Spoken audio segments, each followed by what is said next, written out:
is beyond the azure blue. A God concealed from human sight. He tinted skies with heavenly hue and framed the worlds with his great might. There is a God. There is a God. He is alive. He is alive. Hello, good morning. Eradi Eshao say ene anopayin so wone Church of Christ aye krado say ye behwehwe Onyankopon asemu. Eradi Eshao ebio. Mamenkai dodo a mutie me titru ene Church of Christ emu members say book no a enano ye launch ye no say aye available ewo Takrade Central Church of Christ office.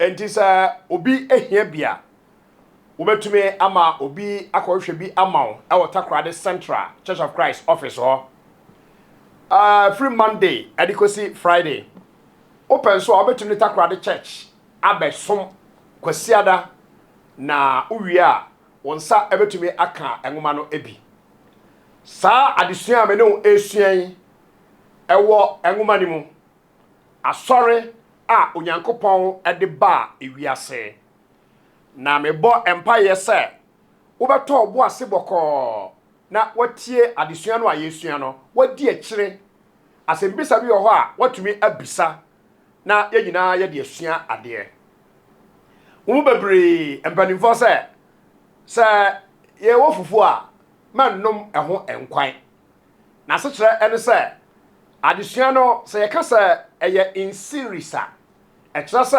yefri aha ansana yakwaha yefri ha ansana yakwaha mo bebre ho ne mo a ensam a mo atete no abonten no efa Church of Christ ho no eno na wo de question at the mame dabi minya no me are responsible for assembliara meka ewo program yi eso anu ntino me pesa wo sa de atu trim na wo ma abufuo bi enhya wo ma na wontoto wonsa basa to say krochi amansa. We are discussing the church na minim se sadi sua we no ayesua no ebinim empekra se ebetache obi nso so ho a onim eho nimdie bia obi nso so asemo ahinti ana odema comments ewo ensemo ayeka no ho.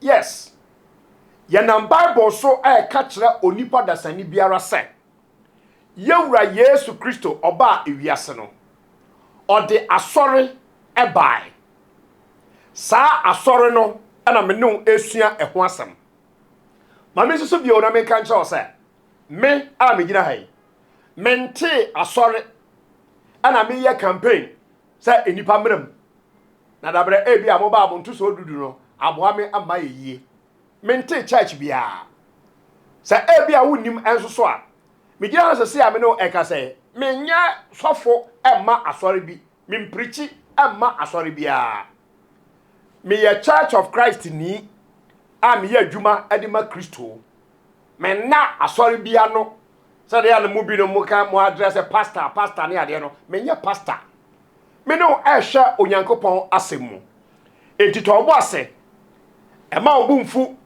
de wunim no de wunim dadaada de wunim no eno ana ebia obi elboso na no ye toye bo ase ana yetie na ochidi mu minya message every owura bi a wo se wo ye apostle na yebedru so wo so ye apostle na sade woni asia bre ne nsem bia wo keka akira me no chese woni abre pa na ba bia yenua ya wo so ye apostle na ogina ene se ono nso so wakọ Bible school na wasua de onim adesua ayefa no hermeneutics wa winim no se ka hermeneutics no a etesa emra a aloyafo esuan etu obi a yetrene no yie ewo asofodwuma mu no adesua kase ba ko a osua eye hermeneutics, the science and art of biblical interpretation.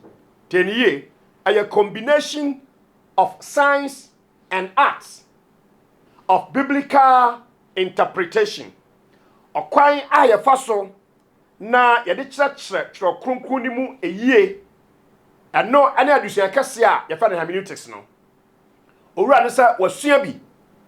Na adeɛ baako ahu sɛ ɛyɛ sintɔ ɛwɔ adusua na me no mu esua ne sɛ wɔ hermeneutics mu no ɛne Bible mu mpo no. Bible sɛ etwa sɛ obi a odi adanse no asam no egyina adansefo mienu ɛde kɔ miɛnsa.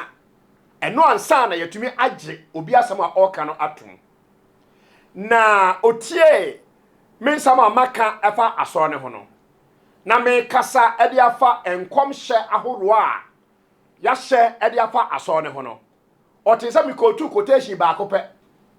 Isaiah chapter 2 verse 2 and 3. Enti owura ne sɛ wɔnte aseɛ sɛ metumi akɔgyina adanseni baako pa a ɔne Isaiah ɛso. Na me de aka sɛ Yesu Kristo ɛde asɔre bi ɛbae na yɛhyɛ ɛho nkɔm. Na minua sɛ wotie mi a me de wakoma kama na me ka kyerɛ wo sɛ wasɛm no anu yie no me de bɛba ɛnɛ anɔpa yi na obiara nso so atumi atie bi. Etia no kra sɛ de ɔka no sɛ yesua ade a conclusion ɛyɛ theological conclusion a yɛbɛtumi aba ɛbra a yɛka Nyankopɔn asɛm yɛpɛnsɛmpɛnsɛ mu yie no ɛda adi pɛfɛ wɔ apam dadaa no mu a ɛhɔ na enyinasoɔ no wɔ sɛ asɛm biara sɛ ɛyɛ nokora de a etwa sɛ adansefo a ɛwɔ ho no ɔmo boro 1 ɛnti sɛ nipa baako pɛ ɛna bɛkasa ɛfa ho. Enti ɔse Isaiah nko na me kotu no sɛ utie madesua no last week a me ba New Testament mu ebe kotu Awurade Yesu Kristo ɛwɔ Luke chapter 24 verse 44 ɛde kɔ ne 47 no sɛ Yesu nso ebe reiterate yɛsɛ asɔre no ebe hyɛ ɛwɔ Jerusalem. Yesu te ase no asɔre na nhyɛ aseɛ eti Yesu deɛ no nso na ɛyɛ nkɔmhyɛ. Sɛ yɛde ɛno ɛto nkyɛn a deɛ mo a moyɛ atiefo hwɛ sɛ moteɛ no sɛ woyɛ mɛyɛ Church of Christ ni enwie yo. Na Church of Christ no yɛ obibi ɛfɛ no Bible classes. Yɛ kɔ asɔre a yɛ Bible class ansa na yɛ preach yɛ tu yɛmfo. So there is difference between teachings and preaching. Na no mintu mɛyɛ ɛwɔ television yi so deɛ mede ma wɔ no na poso bi ana mede ɛma wɔ no. Enti enya de a wobɛte nneɛma nyinaa sɛdeɛ enka me wɔ asɔre a meyɛ saa Bible class no ɛde ama church no. Ɛmsɛ no nkɔfo bebre ɛnte aseɛ. Na sɛ megina wo ntua meka. Osofo a wotua neka no ɔna ɛso you questions ya no ɛde ma wɔ. But I make kai wɔ ne sɛ deɛ menua no ɛka no ɛnyɛ saa nete. Ɛnyɛ odifo Isaiah nko a ɛna ɔyɛ odifo a ɔhyɛ enkom ɛfa Awurade Yesu Kristo na sɔre a wɔde bɛba no ho. Na obɛkyerɛkyerɛ mu ade kosi sɛ asɔre bɛhyɛ aseɛ ɛwɔ Jerusalem no. Wohwɛ Old Testament no mu a apart from Isaiah and Jesus last week we can ho asɛm no. Ɛnyɛ Isaiah nko a ɛna hyɛ saa nkɔm. Na mmom mentumi be bombarded with all the Bible passages ɛwɔ television so. Wobɛsɛ wote bebre a bra sɔre. Woba Church of Christ biara mu a yɛbɛtumi aboa wɔ de ma bebre emu. Enti menua no sɛ wonimu a asam no a odifo Isaiah ɛkae no. Sɛ wokɔ Micah chapter 4 verse 1 and in the verse 2 no a almost verbatim near odifo Isaiah ɛkae no. Sa pepepe and Onyankopɔn na Micah so ɛkae. Enkomhyɛ a odifo Isaiah ɛhyɛɛ ɛwɔ Isaiah chapter 2 verse 2 and 3 no. Sa enkomhyɛ kro no a Onyankopɔn adi ba odifo Micah ne nsɛm mu chapter 4 verse 1 and 2 ama ɔka the same thing. Enti menua yedi fufuo no a mannom ɛho enkwan. Ɛnya no korɛ sɛ makɔtwe ɔdanseni baako pɛ ɛde aba. Na mmom mentumi nkɔtwe adansefo nyinaa mmerɛw within 30 minutes. Abraham no eye dwumadie. Point a me make dia cho no say enkomhyefo ehye Awurade Yesu asoro de beba no. Wo mo hye eho enkom. Micah chapter 4 verse 1 and 2 no. Say ena etie na tie ne din say utie Isaiah no a. Almost the same thing. I capture out the harmony of the scriptures. I capture out that God is really the author of the Bible. Micah 4 verse 1. Now it shall come to pass in the latter days that the mountain of the Lord's house shall be established on the top of the mountains, and shall be exalted above the hills, and peoples shall flow to it. Many nations, verse 2, shall come and say, Come, let us go up to the mountain of the Lord, to the house of the God of Jacob. He will teach us his ways, and we shall walk in his paths. For out of Zion the Lord shall go forth, and the word of the Lord from Jerusalem. Hallelujah. Enti Isaiah 2 and 3 na me ko teacher e wono. And I make sure you agina so say, asam kro no ara onyame de fa Micah so e ma odibai. Now the difference between Isaiah and Micah, sa nyansa onyankopon didi dwuma no e me nwanwa na e ma nige. Sa wo ye theology a different no e Bible mu no ya che omu mienu. Ya fra ebinum major prophets and ya fra ebinum minor prophets. Ya na ebinum agene say ya ka so obi a major prophet ya na just say osoa chan minor prophet no enya sa na kire. E ya disua ene ya chichem sa. Se ya ka major prophets e Bible mu a omo ne enkomhyefo a onyankopon di nkomhye bebre e ma wo mo.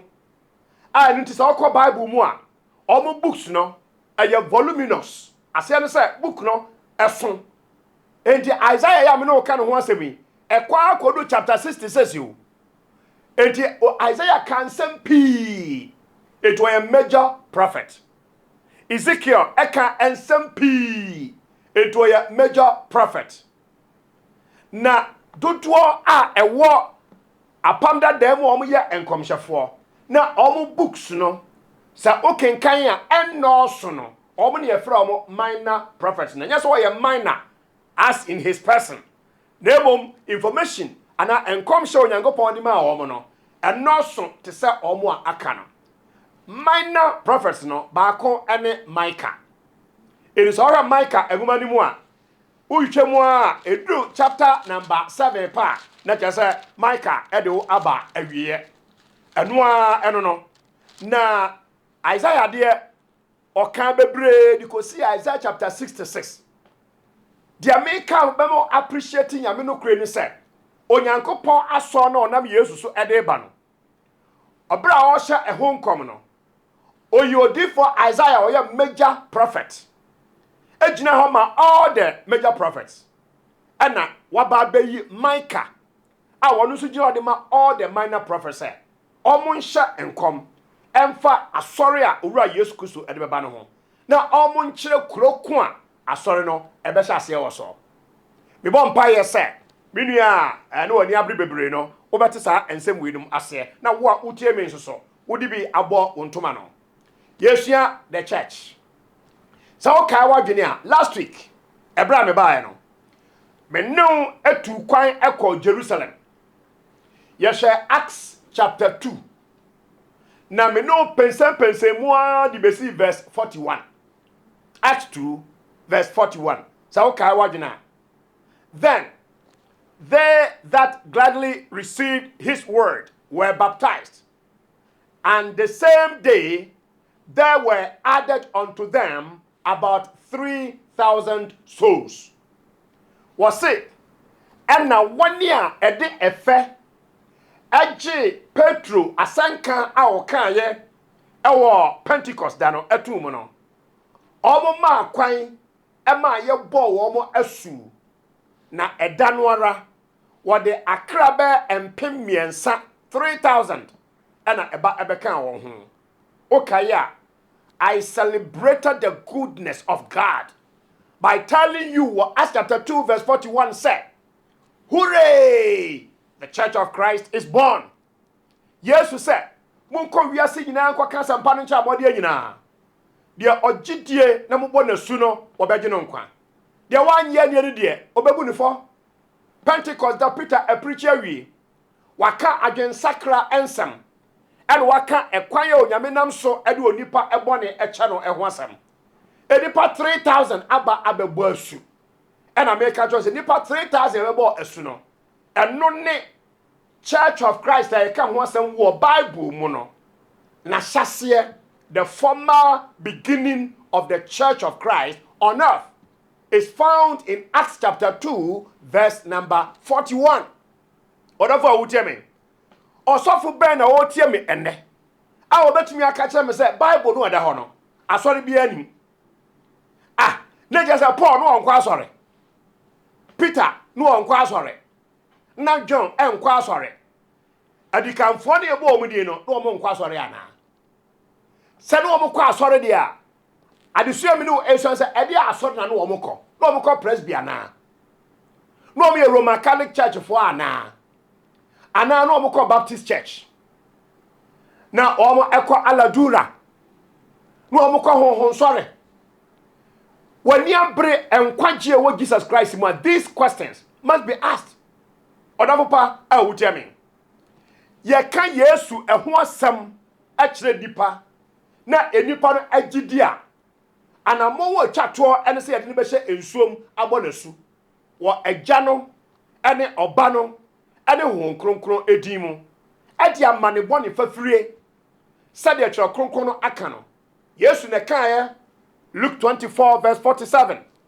Na wafani din so akoka adwensakra ene bonifacha eho asam ewo amaman enyina mu. Na obesha se ewo Jerusalem. Ade aba Acts chapter 2 ewo Jerusalem Pentecost day no. And Peter preachi ama about 3,000 people abaji asam na die ene abo omo asu. Jesus said, upon this rock I will build my church. Our Matthew chapter 16 verse number 18. Asampa no ene ye kan onipa gidia oba be ye o kristoni ye ka so obi ye kristoni pa wa be ye church member. Adesua me no usuan say e dey be church ya sabre no a ye ka ho asem na Church of Pentecost bi e Bible mu ana e dey asori na nkrofo no koe esese yesua. O say so udi no usua say pause hey Church of Christ was say omo nko ade na ye nko ade de ne say me wa sorry me no hwe the church in the Bible asori a e Bible mu eti Petro eka asempa no na nipa gidi ye no omo bo asu ema ebeye church eti Acts 2:41 say about 3,000 people ena ebegidi ye. We do the last verse of Acts chapter 2 a otun krofo di din say omo ye church. Odafo a wutia me. Wotun krofo di din say omo ye church. Acts 2:47. Praising God and having favor with all the people. And the Lord added unto the church. When the Bible no those who will be saved. Every biara oji oni pankwa no. Onyankopon de ko ka asore no ho. Onu a wutie me asore ben. Asore ben ena efitiasiafo no se obiji Yesu di a ni ade no ko ka ho no. Ede asore a ni afra ne sen. Na eya ICGC. Na eye royal de ben sadie etwase obisa ho esan se enada pi aba ewo wiase ewo yewura Yesu Kristo edimo sadie na Yesua asempa no ena onipa te a na ogidi a obeye church member na asempa no ene de ena mhwe social media so abrantie bi ase na ni esi abe social media so the Church of Christ for there onyaya grab obabuye kura kuyen na ni abre ten na me hwa na episode bi wo se obekira asampa mu gospel sabu nimu a gospel no me ba bekira mu adekode e fa no gospel en wo sha ase wo se asampa ye gospel no sa wo ko Greek no mu a eya evangelion mi koto abrante no no ka sa pa enam se we num ya sabe ensase esai emre e wo mo ho Greek word ben enaven e wo mu odofo a wutia me kire Greek alphabet no venim And so no beka no kra dia kire wi ase na Greek word for gospel no gina homa evangelion. Me catch on na pay abrante no say wutie mi a Greek alphabet no vowel sound enim. Enti gospel no enye evangelion e wo Greek mu. E wo eye euangelion. Am say na won't me nka. Gina wo de vin e be so for convenience sake no. Na nania break Church of Christ for asma makanya no kwa oh yeah want me ankyere asempa mu wa wutie me no so pese wuti adekuri fa no gospel asea 1 Corinthians chapter 15 verse 1 2 3 and 4 e na Paul e break it down asempa no ene de o say asempa ni Yesu Kristo ni wuo ni sie and ni wusore. The gospel is the death, burial, and the resurrection of Christ. And then they found the gospel our New Testament. Now, Mamenka say we so entro. Adia emma Christo som ane asori a Yesu Kristo di ba no. Eya soronko na eya so powerful spiritually speaking. You see, mo amuya akomfo. Mo amuya spiritualist. Mo amusi munim efom. Mo amose mo sori amoko ohum ewiase no ebra me gina ha me preach hwe manim din na sampara se genuinely wo obonsam tumi a assess me wan kasa wa bosom ana obi bia nim se me gina ha no me kanya me nokre trodo ayemfa ensuo biara emfremu comfort papa biara ehum se me preach on television so a onim sa asemi se me ye genuine abra me kan yanko pasam de acho no genuine no nche sa me se me yetene ni echen yes a na kire na onyame asam sa de etie pepepepepe a yemfa ensuo mframu ana Church of Christ yadema ewiase eseti apart umpo no kura no eseti enipa apart.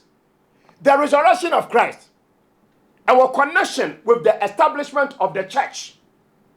Enti wo se waji Yesu Kristo adi wo say wo so asori a wo komo ye Christopher na ye ka church a Yesu di ba ye ho asem a wo se won ti ase a wo ho onwanwa ma me church nyina Matthew 16 no aso ebiem Matthew 16:18 Yesu say na me nso me se wo say woni Petro na obotan yi so na me de masori ebesie na asamado apono empo entumi emu mfa saa asori no so. And the gates of Hades shall not prevail against it. It na shall wa kan bro no antecedent to the church. Jesus Christ said, "Me de masori ebeba." Na asamado apunumpo entumi prevent me from establishing my church. Na wo gina ho enesa wo yodifo. Ye ka asori a Yesu de ba ya, wo gi ho akinyi. Maka twa asori Asiamah de ba ye. Mesi asori a Yesu di ba ya e Bible mu. Na Yesu say asamado apunumpo entumi emumfa sa asori no so. Enti baby a Church of Christ ya no kura Church of Christ wo biara no. Ye strong as stone. Ye jenyame asam no kura so ane ani enipa e de kasa. Me dafo pa wutia me. Yesu Kristo benanti asase so. Said the kronkron no eka no. Owuye said the kronkron no eka no. Wosie no said the kronkron no eka no. Dem ede atoso nansa no osori fre wufum. Jesus said, I will build my church. Yankosha afede na anu fiada no yakuno. Eti ebra yakun Yesu na yesie no no. Said the atoso nansa a ye na wotwemu da edika no. Say Yesu antumi ansori dia. Ene anka ye ni bibia fa no Church of Christ. No kware wo hono no Matthew 16:18. The gates of Hades shall not prevail against it. Eti ebra Yesu ye owuye ni asie no na kwasiada nopa. Osori ye na owuo entumi no. Na owuo ahoma entumi se etintim ewo ne so. Na adifo no akade ato say Jesus Christ ne honam ehu proye. Psalm 16 and verse 10. Na entwi masa owu ahoma tintim ne so Acts chapter 2 no verse 24. Petro ekai. The resurrection of Christ makes all the difference. ye Kristo no owuye wosie no na da to senansa no osore Matthew 16:18 say osore sade ebeya ode na sore ebeba ewiase edom a agi Yesu Kristo adie sade ebia wadwen ye o say the church no me be kan no me kan say the Bible mu esi eden etie enipakuo biara mu hye o baabi ewo Yesu Kristo edin mu enye se ma body din keko edin ne kira authority Greek is on normal it is a mu hye mu a de Yesu aka no ena mo de ye adwuma de a mo amone church no me kan kira wo say wokọ ICGC why you bone so wokọ ICGC open no kre no na mo yakọ yanimu a ye ba hwem abie epo no Bible mu say se me pese me hunu asori a Yesu de ba ye no a edia ba niema ena ye identification or identifying marks ebma hu sa asori Yesu de no eno no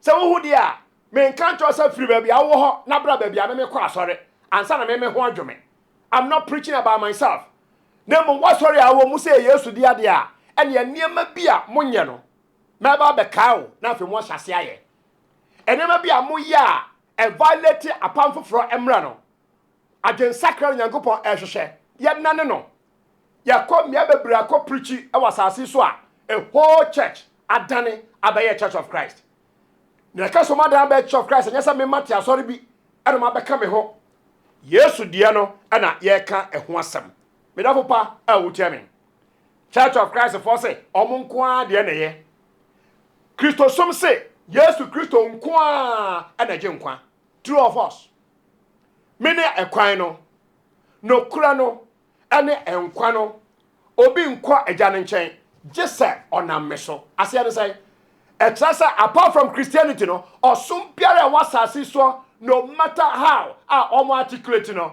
every onyankopon full stop if not why not yewra Yesu say no kura me semo say se mo anye ani se menne no a mo bewu amboni mu John 8:24 se mo anye ani se menne no a so one hwan a Jesus is the savior. Jesus is the Messiah.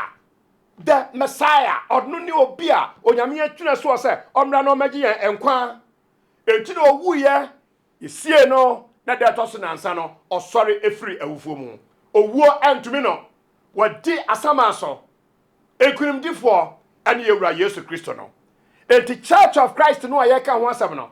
Enya aso bi a memakote a mije bi se America fo bi na te ya ne ade. Wo wonim Church of Christ history e chan yen Church of Christ for we asem be kra ni metra bakosam ni nyina na wonam so e de ahwe onyankopon enokre no asmafo nyuma etimienu no ejamo aduana mienu no o say and they continued steadfastly in the apostles' doctrine.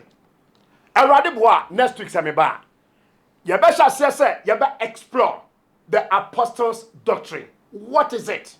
Me new book no sa adusua kase enso so e wo sa de ni mu pa enti asori biara mu nipa mu so mo ya Christopher no etwa se mo practice the apostles' doctrine e dia ne efra no sa Acts chapter 2 verse 42 e ne pa next week sameba ye bedi sa adwuma no Awurade enhira ene anopai na onka ho ye tumi hwehwe nyankopon asem ni mu ye hu no kra no na no kra no enye yen adehye Awurade enhira bio. Good morning, God richly bless you. Bye bye. And we survive from the start.